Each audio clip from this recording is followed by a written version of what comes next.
On the 30th of January 1943, Weber's 54th Jaeger Regiment was in the northern pocket, and seems to have been the last element of the 100th Jaeger Division still operating in this area. The rest of the 100th Jaeger Division was either in the south or maybe in the central pocket as well.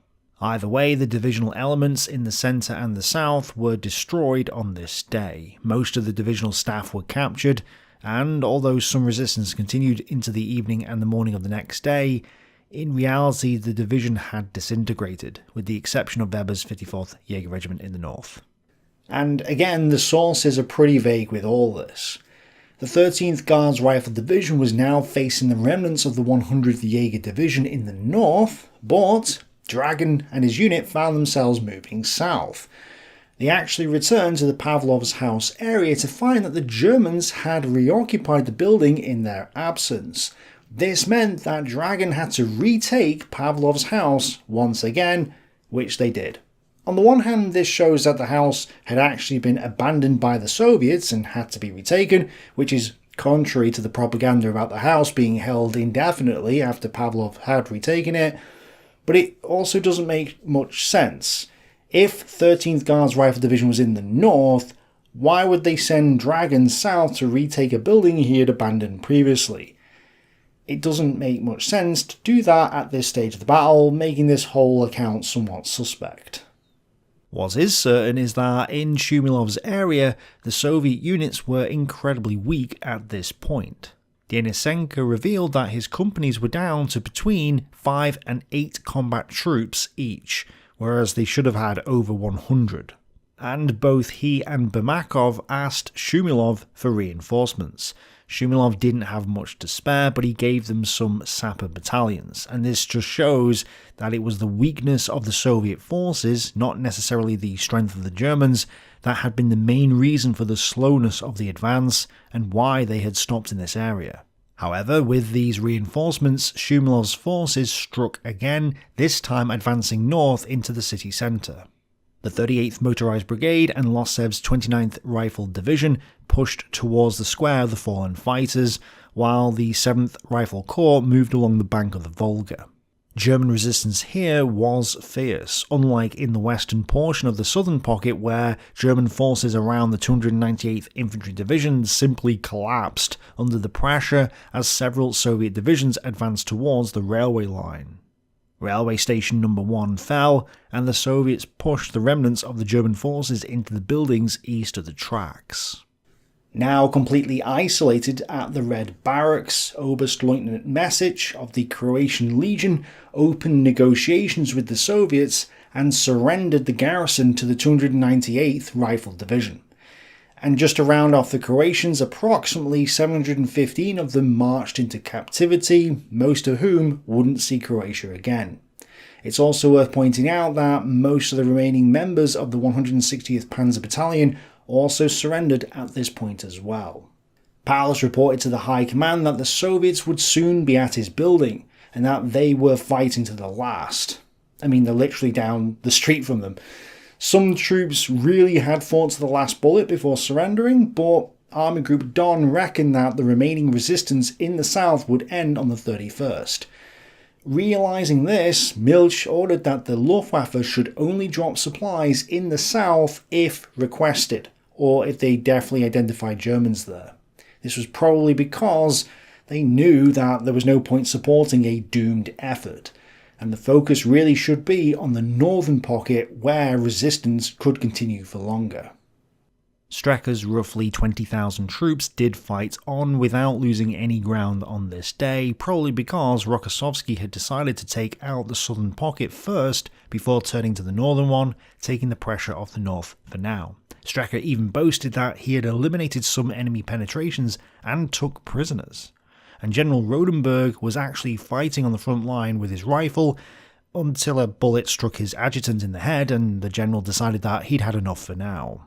At Vusta's bathhouse, the situation was desperate, but they were helped by the fact that the concrete roof of the bathhouse was able to withstand the Soviet shells landing upon them. They even managed to take out a T-34 and a KV tank with their artillery guns, at the cost of them using up the last of their anti-tank ammunition. Their 19 remaining high-explosive shells would only last for so long, and Wooster predicted that they wouldn't survive the next day. He therefore distributed the last of the food to his men and told them that there would be no more, since the end was here now. He wasn't the only one. Many others in the trenches in the northern pocket also came to the conclusion that this battle was almost over, and started to take things into their own hands. There's some more evidence of individual breakout attempts happening at this stage, with 8 or 10 groups reported to have broken out from the northern pocket. They were heading southwest towards Nizhny although it's unlikely that they got that far. One group, led by Oberst Eichler from the 212th Regiment, the last of the 79th Infantry Division, did manage to get through the Soviet lines, but it's not clear what happened after that. The remaining regiment now consisted of just 2 companies in its 2nd Battalion. Many who didn't plan to escape considered what they would do with their last bullet, or deliberately stood out in the open hoping to get hit by a sniper. Others just accepted that they were about to become prisoners of war. Meanwhile, back in the Reich, Hitler celebrated the 10th anniversary of his seizure of power, and towards the end of his speech he mentioned the sacrifice of the 6th Army as a necessary step to allow the German people to live on in the aftermath of their annihilation. The heroic struggle of our soldiers at the Volga should serve as a reminder to everyone that he must do his utmost in Germany's struggle for freedom, for the future of our Volk, and in a broader sense, for the preservation of our entire continent. The Almighty will be a just judge. It is our task to fulfill our duty in such a manner that we prove ourselves to him as the creator of the world in accordance with his law on the struggle for existence. Without ever despairing, we will spare neither life nor work in order to preserve the life of our Volk for the future. Then the great hour in this struggle will come, in which our Volk will be freed of its enemies on the outside. A new life will begin to bloom on the sacrifices of the dead and the ruins of our cities and villages. We will then continue to fashion that state in which we believe, for which we fight and work, the Germanic state of the German nation as the eternal and identical homeland of all men and women of our Volk, the National Socialist Greater German Reich. Surprisingly, there is evidence that Hitler's words inspired the men at Stalingrad. But then Hermann Göring gave a speech, and, well, that didn't go down so well. In fact, it really upset a lot of the men. 1,000 years hence, Germans will speak of this battle with reverence and awe, and will remember that, in spite of everything, Germany's ultimate victory was decided there. In years to come it will be said of the heroic battle of the Volga when you come to Germany, say that you have seen us lying at Stalingrad, as our honour and our leaders ordained that we should, for the greater glory of Germany. It may sound harsh to say that it was necessary that soldiers must die at Stalingrad, in the desert or in the icy wastes of the north. If we soldiers are not prepared to risk our lives, then we would have done better to enter a monastery. A soldier who goes into battle must know that he will probably not return. If he does come back, he should be thankful for his good fortune. But the problem is that you've conscripted them. You've forced them to fight knowing that they would probably not return. That's the problem here. And in addition to him saying that they were all going to die, Göring tried to paint the 6th Army as a bunch of German Spartans fighting a heroic battle of Thermopylae at Stalingrad, which obviously didn't go down well with the men at Stalingrad who were still alive and listening to him speak on the radio. They now felt like they had been abandoned by their leadership and then written off as dead before they actually were. In effect, they were living corpses, the undead. I guess you could say Nazi zombies. Well, to round off the propaganda effort, it made sense for the 6th Army to go out in a blaze of glory, fighting to the last man. So Paulus really needed not to survive this battle, to show that he and his men would never give up, just like the rest of the Germans should never give up. And knowing that no German field marshal had ever surrendered, Hitler encouraged Paulus to take his own life by promoting him to the rank of Field Marshal on the 30th of January 1943. He also gave out 117 other promotions to officers in the Sixth Army at the same time, but it's worth noting that this happened on the 30th. Some have said that the promotions occurred on the 31st, but they didn't. Hitler promoted Paulus on the 30th, which is an important point, as we'll see later. Hitler's hope was that Paulus would take his own life as an inspiration for the rest of Germany, and according to Colonel Adam, Paulus genuinely considered doing what Hitler was asking him to do. But then, when he asked Adam, the colonel told him that it would be best to share the fate of his men rather than take a shameful and cowardly way out, at which point he decided not to do it. Paulus remarked to General Pfeffer in their last meeting that he had no intention of shooting himself for the Bohemian corporal. And when he heard that his troops were standing out in the open waiting to take a bullet for themselves, Paulus forbade them from doing that, which suggests that he wasn't thinking of self-deletion and was genuinely trying to keep as many men alive as possible. Near Paulus's headquarters, Colonel Gunther Ludwig held onto a cellar of an office building beside the Gorky Theatre, which was now right on the front lines. He had started talking to some Soviet officers about a possible surrender, and Schmidt heard about this and wanted him court-martialed. Putting this into perspective, 364 death sentences had been issued for cowardice during the final days of the siege, so this was a serious threat to Colonel Ludwig. Well, when a military policeman arrived and escorted Ludwig to see Schmidt, Ludwig rightfully expected the worst. However, Paulus seems to have intervened, and it was revealed in conversation that Schmidt was now interested in conducting surrender negotiations as well. Ludwig said to Schmidt that he could open negotiations with the Soviets at 9 AM the next day, which Schmidt accepted. Colonel Adam reports his disgust over this, since only the day before Schmidt was threatening people with the firing squad. Clearly, circumstances had changed though. There was now no way that this fight could continue for much longer. And Adam also says that after their conversation between Ludwig and Schmidt, Schmidt didn't report this conversation to Paulus, only saying that Ludwig had started negotiations.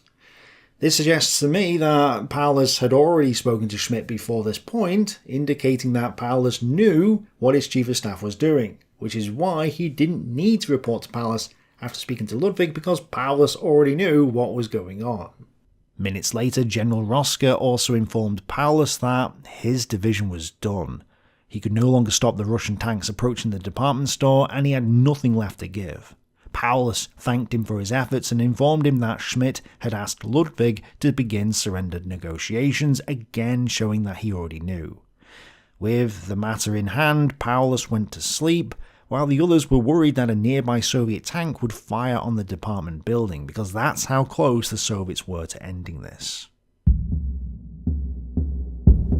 On the morning of the 31st of January 1943, Schmidt, on Paulus's behalf, finally sent the congratulatory message to Hitler for his seizure of power, which had been written and dated on the 29th of January. But since it wasn't sent until the 31st, this has become fairly controversial. There's loads of different translations of this message, but here is one of them. On the anniversary of your ascension to power, the 6th Army sends greetings to its Führer. The swastika flag still flutters over Stalingrad. Should our struggle be an example to present and future generations never to surrender, even when hope is gone, then Germany will be victorious. Heil mein Führer, signed Paulus, Colonel General, Stalingrad, 29th of January 1943, noon. Beaver says that the message was more likely to have been drafted and sent by Schmidt, which then buys into the whole Schmidt was really in charge narrative. But this begs the question as to why there was a delay in it being sent. If it was written on the 29th and the anniversary was on the 30th, why delay sending it until the 31st? What motivation would Schmidt have in delaying sending this message, and why would Paulus delay sending it? There's no reason, and none of this makes sense on the surface. So I'm going to cut to the chase. I think this message is propaganda, and the clue is in Hitler's reply. My Colonel General Paulus, already today the whole German people look upon this city with deep emotion, As always in world history, this sacrifice will not be in vain. The creed of von Clausewitz will find its fulfillment. The German nation now understands the whole difficulty of this battle and will make the greatest sacrifice, with thanks to you and your soldiers, your Adolf Hitler. The big problem with this reply is that Hitler had just promoted Paulus to the rank of Field Marshal the day before. So why would he address Paulus as Colonel General Paulus? Did Hitler suddenly forget that he had promoted Paulus the day before? Probably not. So either this reply that Adam records is not accurate, or something else is going on here. And let's think about the context. Goebbels is in the process of crafting Stalingrad into this massive inspirational story for a continuation of the struggle, allowing him to switch on the total war campaign. Goebbels is also in charge of all the media in Germany, and so, do we really think he would leave it to Paulus to write one of the most important messages from the Sixth Army, the message congratulating Hitler on his 10th anniversary of seizing power? No, absolutely not. And the official narrative that Goebbels and Hitler want to paint is that Paulus was going to take his own life to show that their struggle, an important term in Nazi ideology, was worth fighting for. Paulus would be an example to the rest of the Germans to never surrender and to fight to the death. But that's from Hitler and Goebbels' perspective. Paulus himself knows that he's about to surrender. So why on earth would he say, our sacrifice will not be in vain, and then encourage the nation to make the greatest sacrifice, when he is in fact not going to do it himself? He wouldn't. He wouldn't say this, which suggests to me that he didn't write this message, and neither did Schmidt. This message isn't Paulus's words. It's Goebbels wanting Paulus to say this. If these messages were ever sent at all, then both of them were most likely drafted on the 29th of January 1943, which is why Hitler says Colonel General Paulus in his reply. Then the anniversary happens on the 30th, with Hitler promoting Paulus to Field Marshal, which Goebbels wasn't able to predict, and then both messages were sent on the 31st, a few minutes before Paulus was captured. Why the delay? Because the swastika still flutters over Stalingrad until the last moment, which is when Paulus puts a gun to his temple, showing he continued to struggle right up until the end, making him a real inspiration to all present and future generations in Germany who are about to fight a total war. Obviously, I can't confirm whether Goebbels himself was involved, but it's clear to me that both messages were written on the 29th, and there was probably some instruction on what Paulus should say. Maybe Paulus was still considering ending himself when these messages were written, but changed his mind on the 31st. Regardless, this sequence of events would explain why Paulus's message contradicts his own actions and why Hitler's reply refers to Paulus as Colonel General rather than Field Marshal. Yes, it's a bit speculative, but it makes more sense than a lot of the other narratives out there, so let me know what you guys think. Overnight and into the early hours of the 31st of January 1943, Colonel Burmakov's 38th Motorized Brigade, supported by the 329th Sapper Battalion and other nearby units, had surrounded the square of the fallen fighters and the Uniwehrmacht, hammering the area with artillery fire and cutting all telephone lines between Paulus and the other units still resisting elsewhere. There was no way out now, and Paulus knew it. The final two messages from the Sixth Army stated that the Soviets were at the door and that the Sixth Army's headquarters were burning papers and equipment. At 0700 hours, Boris von Neidhardt came out of a basement under a white flag and told a nearby Soviet officer, Fyodor Yelchenko, that the Sixth Army Command wanted to negotiate a surrender. Now, Paulus's headquarters was in the Uniwehrmacht department store located here on the map.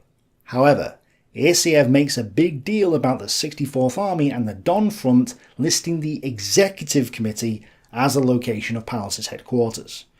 It was at this location that Paulus surrendered at, suggesting that the Uniwehrmacht may not have been the actual headquarters for the 6th Army. Irsiev then says that the department store had the words "department store" on the front of the building. So there's no way that the Soviets would have confused the two buildings, proving that the executive building was the real headquarters. However, we know from the German sources that it was Colonel Ludwig who had been tasked to initiate the negotiations, and his unit's position was in the cellar of the executive committee building near the Gorky Theatre.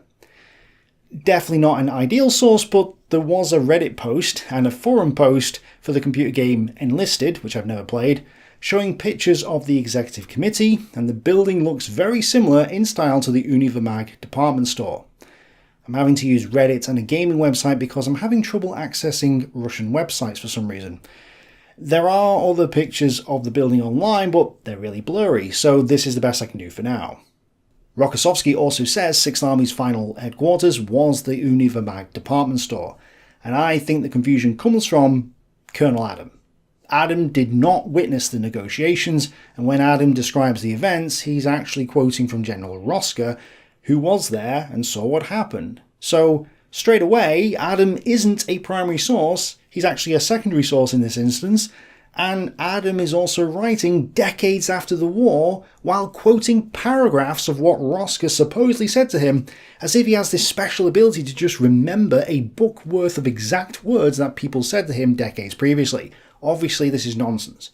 Adam is not a stenographic record. Adam is just recalling what was said from his mind, and there's no way to verify any of it. He could just be making it all up.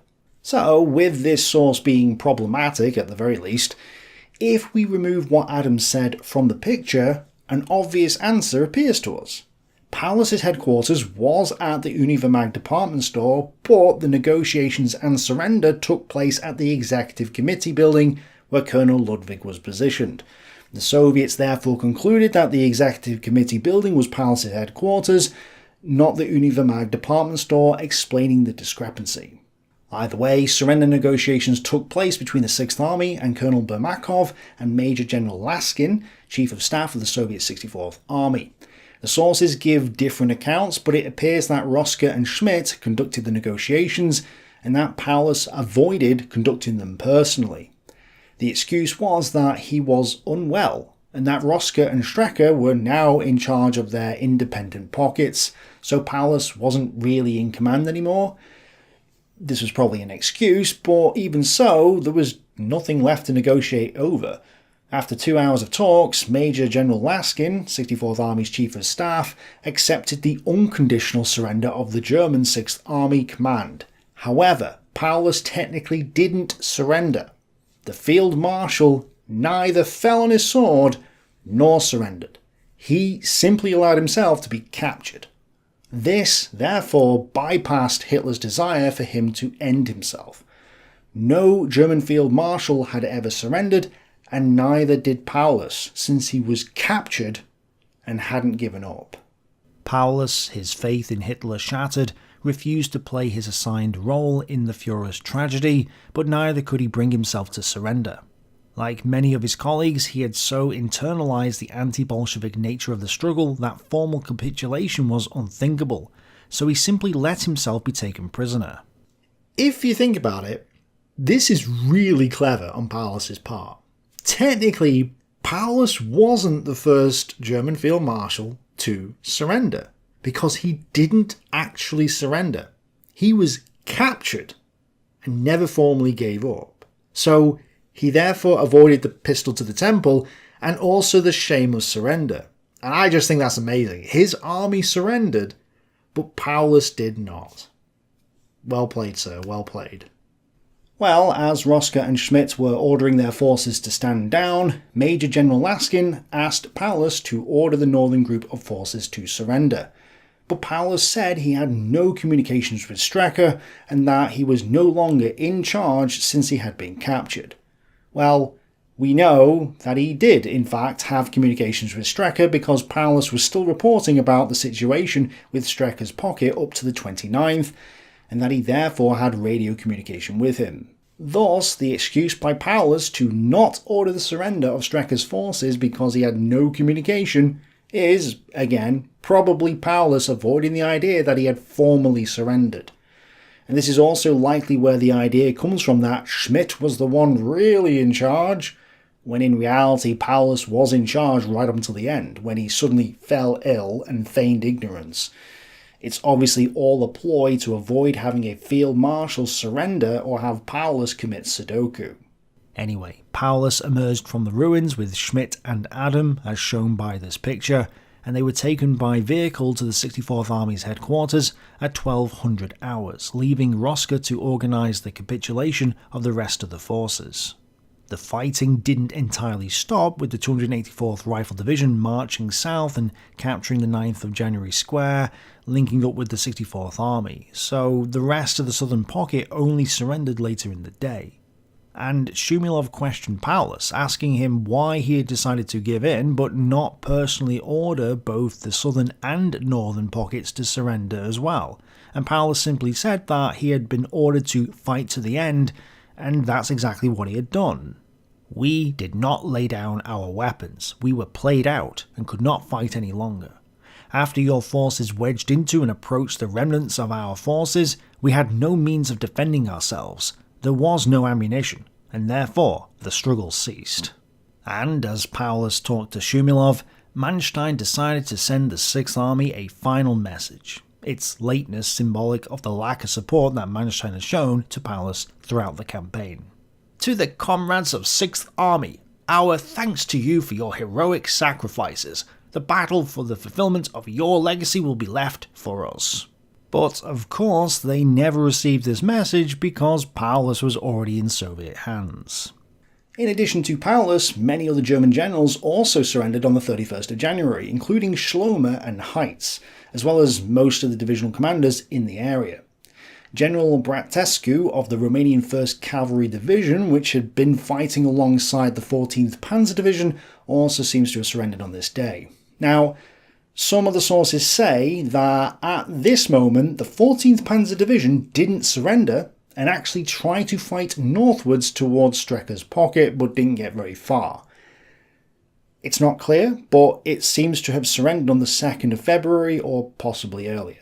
But I have no idea because I've given you all the information I have on this incident.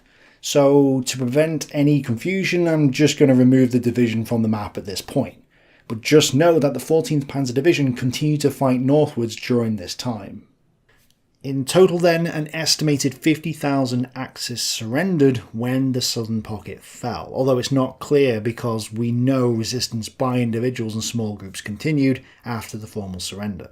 There's also evidence that the Soviets executed a number of the men, as well as some Germans who resisted. However, they also killed Hiwis, which still made up a portion of the 6th Army. Not all Hiwis were executed, but it's clear from NKVD reports and German accounts that some were killed off immediately. Those who weren't shot undoubtedly ended up in Soviet penal battalions or maybe even the slave labour camps. It must have been upsetting for Chuikov that he hadn't taken Paulus prisoner or hadn't been the one that the 6th Army had surrendered to. He only took a few of the other generals prisoner, including Seydlitz and General Korfus of the 295th Infantry Division. After meeting Chuikov, Korfus said this to him. It is the tragic point of world history that the two greatest men of our times, Hitler and Stalin, have been unable to find common ground so as to beat the mutual enemy, the capitalist world. Even Chuikov seemed startled by this declaration. Seydlitz grabbed Korfus's arm and cried, "Why don't you stop talking?" And Korfus replied, "I feel entitled to say this because it is the truth." Well, Korfus, it turns out that people don't want the truth, so just stick to tanks. The northern pocket continued to fight on, with only minor attacks occurring here on the 31st. Nonetheless, these skirmishes resulted in heavy losses for the Germans, and 16th Panzer Division reported that its heavy weapon ammunition was now exhausted, so it was vulnerable to a major infantry or tank attack. But despite all this, the Germans hadn't given up yet, and after a demolition charge blew up the building, 12 men under the command of Hatman Wittmann managed to attack and retake Hall 6A in the Barricade factory, capturing 5 Soviet anti-tank guns in the process. This was perhaps the last tactical victory for the Germans in this battle, although the Soviets had lost 50 men in this area while the Germans had lost about 100, so it was a hard-won victory even if 12 men did manage to retake the hall. Wooster's position at the bathhouse was approached by 3 Soviet officers who offered him surrender negotiations, but even though he was undecided, he turned them down. He and his men knew they wouldn't last much longer, so they began to destroy their equipment and documents, preparing them for the inevitable. The Luftwaffe managed to drop 74 or 118 tons of supplies for the northern pocket, which, assuming most of it was collected, must have been a significant amount for the few remaining men. Strecker estimated that he had 50,000 men left, although they had almost run out of food and ammunition.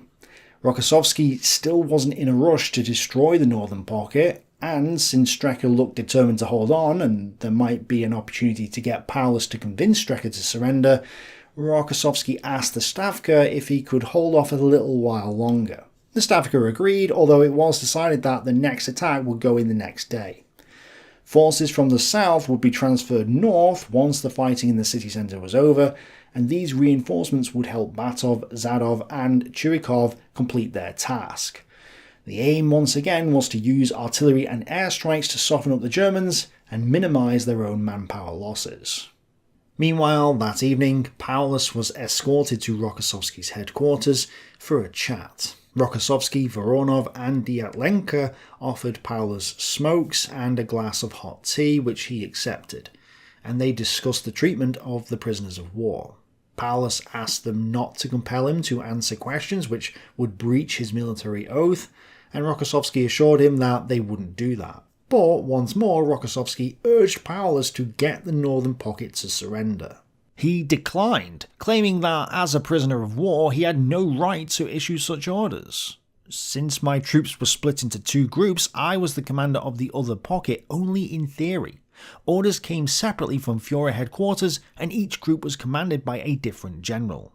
Unfortunately for the Soviets, they were unable to persuade Paulus to surrender the northern pocket, meaning that they would have to finish it off themselves. Paulus asked if they could feed the prisoners and give them medical attention, and Voronov explained that they were struggling to cope with the mass of prisoners, but that they would do what they could. And this makes me think that the Soviets were genuinely having trouble coping with the sheer volume of prisoners, since an extra 50,000 people is a lot of mouths to feed and take care of, but we'll discuss that in the future. Just after noon on the 1st of February 1943, Hitler held a military conference with Zeitzler and some other generals, and I've done a more in-depth video on this conference here because it's interesting in its own right. But Hitler spent a considerable amount of time discussing why Paulus had chosen to surrender like a coward rather than taste a bullet. It was hoped that Paulus was just wounded and would die later, or that the Soviets were lying. But if not, Hitler complained that this had tarnished the myth he was trying to build of Stalingrad as a last heroic stand of the defeated army. This hurts me, because the heroism of so many soldiers is nullified by one single characterless weakling. What is life? Life is the nation. The individual must die anyway. Later he said, "How easy is it to do something like that? The pistol, that's simple. What sort of cowardice does it take to pull back from it?" This comment being interesting considering what Hitler was going to do in 1945. Back at Stalingrad, unorganised resistance continued in the city centre, preventing Shumilov's forces from moving north to help take out the northern pocket. The Luftwaffe also dropped 73 or 98 tons of ammunition and food, but in the grand scheme of things, it didn't matter because the heaviest Soviet bombardment of the war up to this date had begun. Soviet artillery and airstrikes smashed the positions of Strecker's pocket with a density of 170 artillery guns per kilometre.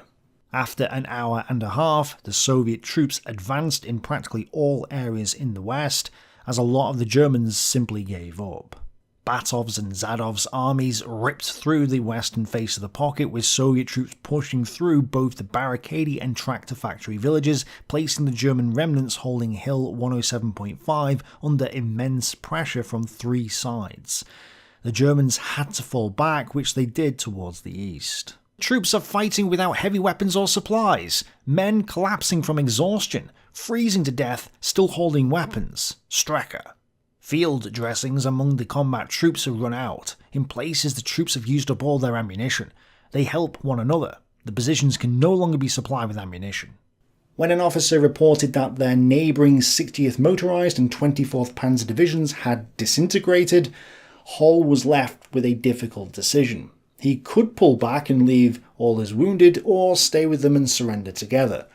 He allowed his unit to pull back, but he stayed behind with a few others to guard the wounded, and he would ultimately surrender the next day. 20,000 Germans surrendered during this day's attack, which meant that probably less than 30,000 remained, and Strecker was rightly predicting that this pocket would fall the next day.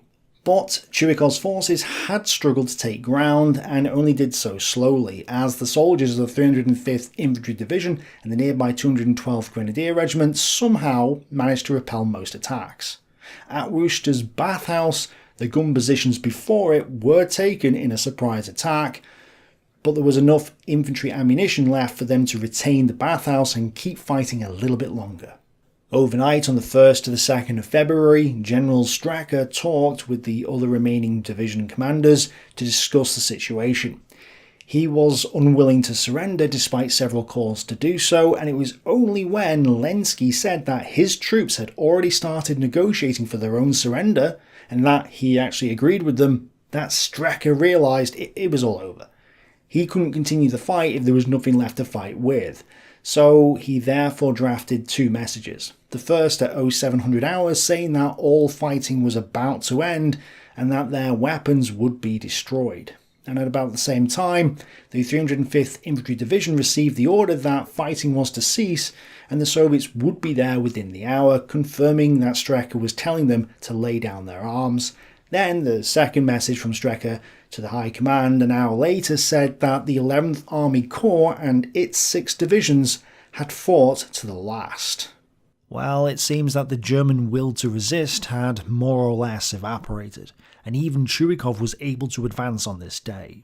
One battalion in the 24th Panzer Division had just 8 men left with 1 officer, and it was observed overnight and in the morning that the German troops had visibly given up the fight. So, in some cases, the Soviet troops took the initiative and attacked early. After the first hour or so, most of the shooting just stopped and the Germans started surrendering. Soviet riflemen swept through the remaining sectors of the pocket in what they described as a bloodless assault. But it wasn't entirely bloodless, as thousands of German soldiers decided to keep fighting, or hide, or take their own lives, or even attempt to escape. However, it is true that organised resistance had ended. Worcester describes how the men just dropped their weapons and accepted their fate, while he and a couple of others tried to run but were quickly apprehended. Strecker's last message was sent at 0830 hours saying, "Long live the Führer!" And another incomplete message was sent at 0920 hours saying, "The Russians are penetrating, fighting, tractor works." And the fact that this message is incomplete makes it seem like Strecker's 11th Army Corps had fought to the very last round in dramatic circumstances before surrendering to the 66th Army. However, most accounts fail to state that a real, final message was actually received from the pocket at 12:35 hours. And it wasn't from the 11th Army Corps. Here is the actual final message from the 6th Army. Cloud base 15,000 feet, visibility 7 miles, clear sky, occasional scattered nimbus clouds, temperature minus 31 degrees centigrade, over Stalingrad fog and red haze. Meteorological station now closing down, greetings to the homeland. Yeah, not quite as dramatic as the propaganda made out. By the early afternoon, the fighting had ceased. Lieutenant General Gunther von Angern of the 16th Panzer Division was the only division commander from the northern pocket not to surrender, choosing instead to attempt to break out, and then when that failed, he decided to do what Paulus did not do to himself. The rest ended up in Soviet captivity, along with perhaps 40,000 soldiers. The Luftwaffe tried to identify any holdouts and did drop some supplies, but they knew that the pocket had collapsed. At 14:10 hours, the Stavka ordered the withdrawal of the 21st and 64th Armies, leaving just the 62nd, 65th and 66th Armies behind to mop up and replenish their ranks. And so, the Battle of Stalingrad, or rather the Campaign of Stalingrad, was officially over. However, it technically wasn't over. The fighting actually continued beyond the 2nd of February 1943, as we'll hear about next time, in what will be the final episode of this series. Yes, we're ending on an uneven episode number, however, it's 3 episodes a season, and 17 times 3 is 51, so we actually round out the 17th season perfectly, which I'm counting as a win. Anyway, next time we'll look at the aftermath, summarise the whole battle, discuss the statistics regarding losses and prisoners, and consider some other interesting points as well. So I'll leave it there. Thanks for watching, bye for now.